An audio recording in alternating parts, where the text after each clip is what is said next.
Stretching of wire, किसकी heading लगाइए, stretching of wire. अब हम उस कंडक्टिंग वायर को या सिलेंड्रिकल वायर को यहां से क्या करने जा रहे हैं, स्ट्रेच करने जा रहे हैं। तो स्ट्रेचिंग ऑफ वायर हम यहां से देखते हैं।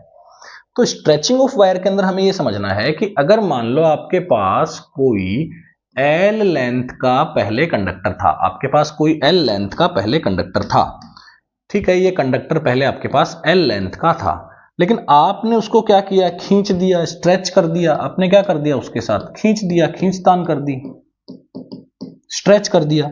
तो स्ट्रेच करने के बाद तो ये तो कंफर्म है कि उसकी जो लेंथ होगी वो क्या कर जाएगी भैया, स्ट्रेच होने के बाद लेंथ क्या होगी उसकी, क्या कर जाएगी, इंक्रीज। लेकिन आप लोग देख रहे हैं कि जो मोटाई थी वो थोड़ी अभी क्या हो चुकी है, कम। बिल्कुल होनी ही है मोटाई तो कम, क्योंकि लंबाई बढ़ेगी, किसी चीज को स्ट्रेच करोगे तो उसकी मोटाई थोड़ी थोड़ी क्या होने लगेगी, कम होने लगेगी। मतलब ये समझ में आ रहा है कि अगर इसकी मैं लेंथ को मानूं तो मुझे इसकी लेंथ को अब चेंज होते हुए एल डैश मानना होगा। बोलिए, बिल्कुल चेंज हो गई तो एल डैश मानना होगा। सपोज कीजिए कि इसका एरिया इस टाइम ए रहा होगा। सपोज कीजिए कि इसका जो क्रॉस सेक्शन एरिया, मैं क्रॉस सेक्शन एरिया के बारे में समझा चुका हूं कि जब भी किसी सिलेंड्रिकल चीज को यूं कट किया जाता है और सामने से देखते हैं तो सर्कल दिखता है, उस सर्कल में से इलेक्ट्रॉन्स क्या करते हैं, फ्लो करते हैं। वायर एक सिलेंड्रिकल है, सिलेंड्रिकल का क्रॉस सेक्शन एरिया सर्कल होता है, मस्त रहो, सर्कल होता है, एरिया होता है पाई आर स्क्वायर। जब भी एरिया लगाने की बात आ जाए तो एरिया होता है पाई आर स्क्वायर, अगर करना पड़े तो, ठीक है, क्योंकि आप लोग जानते हैं कि R is equal to rho L by, आपने पढ़ा है, कहीं ना कहीं ऐसा एक न्यूमेरिकल आएगा और मैं तब आपको बताऊंगा कि R is equal to rho L by A पे कैसे कैसे न्यूमेरिकल्स बनते हैं। ठीक है, बात करते हैं यहां से स्ट्रेचिंग ऑफ वायर के अंदर हमने इसकी स्ट्रेचिंग करके इसकी लेंथ को इंक्रीज किया या डिक्रीज किया, मे बी एल डैश हमने इसको माना। इसका एरिया क्या था उस वक्त, ए था, तो मैंने इसका एरिया क्या मान लिया, अब इस वक्त इसका एरिया मान लिया ए डैश। ठीक है, अब आप मुझे यहां से बताइए कि क्या आप रेजिस्टेंस के बारे में लिख सकते हैं, इसके रेजिस्टेंस के बारे में लिख सकते हैं, बिल्कुल लिख सकते हैं, रो एल बाई ए, बिल्कुल रो एल बाई ए लिखा जा सकता है। अब आपको थोड़ी थोड़ी चिंता रो की होगी कि रो नहीं चेंज होगा क्या, लंबाई चेंज हुई है, एरिया चेंज हो गया। अरे भाई, किसी भी मटेरियल को खींचने से उस मटेरियल की वो प्रॉपर्टी चेंज नहीं होती जो उसके पास पहले से है। जैसे मान लो कोई टिन है या कोई ऐसा एलॉय है जो कॉपर है, उसको क्या खींच के आप ऐसे थोड़ी गोल्ड बना सकते हैं, भाई हाँ कॉपर को थोड़ा खींच लेते हैं गर्म करके गोल्ड बन जाएगा, ऐसा नहीं है। मतलब रेजिस्टिविटी जो है वो चेंज नहीं हो सकती, लंबाई और एरिया बाकायदा चेंज हो सकते हैं, रेजिस्टिविटी मतलब वो एक नेचर ऑफ मटेरियल है, वो चेंज नहीं हो सकता है। पीट पीट के सोना नहीं बना सकते तांबा को। क्लियर? तो जो रेजिस्टेंस जो यहाँ पे डैश आएगा, जो नया रेजिस्टेंस आएगा, वो मे भी आप लोग समझ रहे होंगे rho L dash by A dash आएगा, बिल्कुल rho L dash by A dash आएगा। चलो एक काम करते हैं बच्चों, ऐसे छोटा सा रेशियो बनाने की कोशिश करते हैं। बहुत इजी टॉपिक है। एक काम करते हैं, रेशियो बनाने की कोशिश करते हैं। रेशियो बनाते हैं हमारा ओल्ड वर्सेज न्यू या न्यू वर्सेज ओल्ड, जो आपको अच्छा लगे वो बनाओ। तो एक काम करते हैं, यहां से रेशियो बनाते हैं न्यू वर्सेज ओल्ड का, तभी पता चलेगा कि वो न्यू जो है वो कम हुआ है या फिर बढ़ा है। तो न्यू का क्या है, यहां से rho L dash by A dash, और ये यहां से क्या हो जाएगा आपका रो एल बाय ए। तो आप मुझे बताइए, रो से रो तो कैंसिल आउट हो जाएगा, फिर भी आर डैश अपॉन आर आपको क्या मिलेगा, आपको मिलेगा एल डैश इंटू ए अपॉन एल इंटू ए डैश। बोलिए, समझ में आ रही है बात?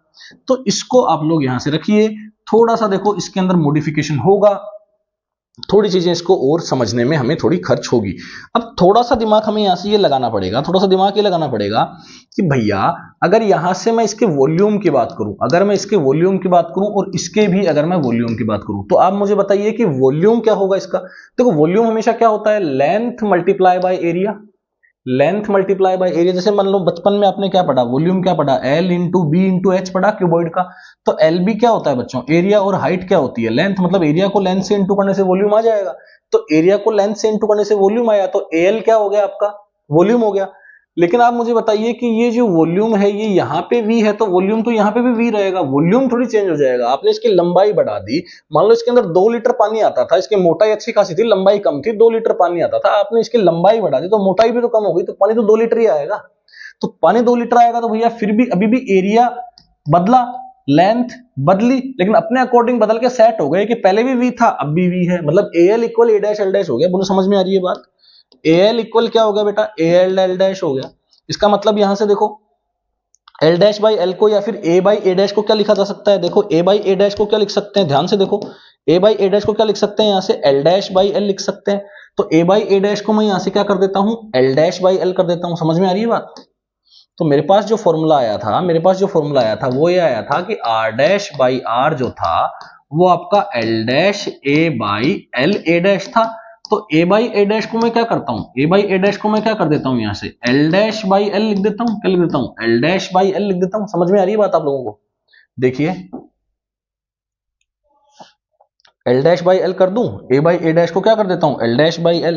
तो बस यहां से काम हो गया आप लोगों का। देखिए तो ये क्या बन गया अब, l डैश अपॉन l का whole square, l dash upon l का होल स्क्वायर, तो r डैश बाई r निकल के आ गया। चलो एक न्यूमेरिकल कर लेते हैं इसके ऊपर, यहीं पे एक छोटा सा न्यूमेरिकल कर लेते हैं। मान लेते हैं कि लंबाई को 3 गुना यहां से बढ़ा दिया, मान लेते हैं कि लंबाई को यहां से 3 गुना बढ़ा दिया, और जो पहले का जो रेजिस्टेंस था वो 10 ओम था, तो हमें नया रेजिस्टेंस पता करना है। सिंपल सवाल पूछा गया है कि लंबाई को यहां से 3 गुना स्ट्रेच करके लंबाई को 3 गुना बढ़ा दिया गया है, पहले का रेजिस्टेंस 10 ओम हुआ करता था, नया रेजिस्टेंस बताइए।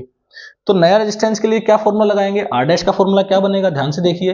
r डैश का जो फॉर्मूला बनेगा वो बनेगा r, यहां से क्या चला जाएगा मल्टीप्लाई में, और l डैश की जगह क्या लिख देंगे 3l, l डैश की जगह क्या लिख देंगे 3l, नीचे क्या आ जाएगा बच्चों l, और इसका क्या कर देंगे होल स्क्वायर। तो पहले कट कर देते हैं, 3 का स्क्वायर क्या होगा 9, और r की जगह रख देंगे 10, 10 इंटू 9, तो आपका 90 ओम यहां से आंसर आने लग जाएगा।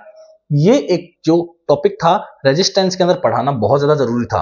अगर आप देखिए कि a बाई a डैश को आप l डैश बाई l लिख सकते हैं, बिल्कुल लिख सकते हैं, यहां से बिल्कुल लिख सकते हैं। तो आप l डैश बाई l को a बाई a डैश में तो लिख सकते हैं।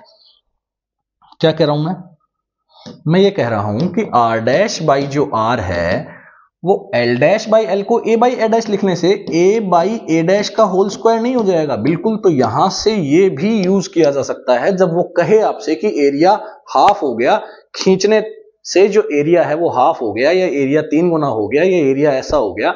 लेकिन r डैश के सामने a डैश मत लेना, r डैश के सामने l डैश को लेना, तो r डैश बाई r क्या हो जाएगा l डैश बाई l का होल स्क्वायर। लेकिन r डैश बाई r यहां से a डैश बाई a का होल स्क्वायर नहीं होगा, a बाई a डैश का होल स्क्वायर। क्यों?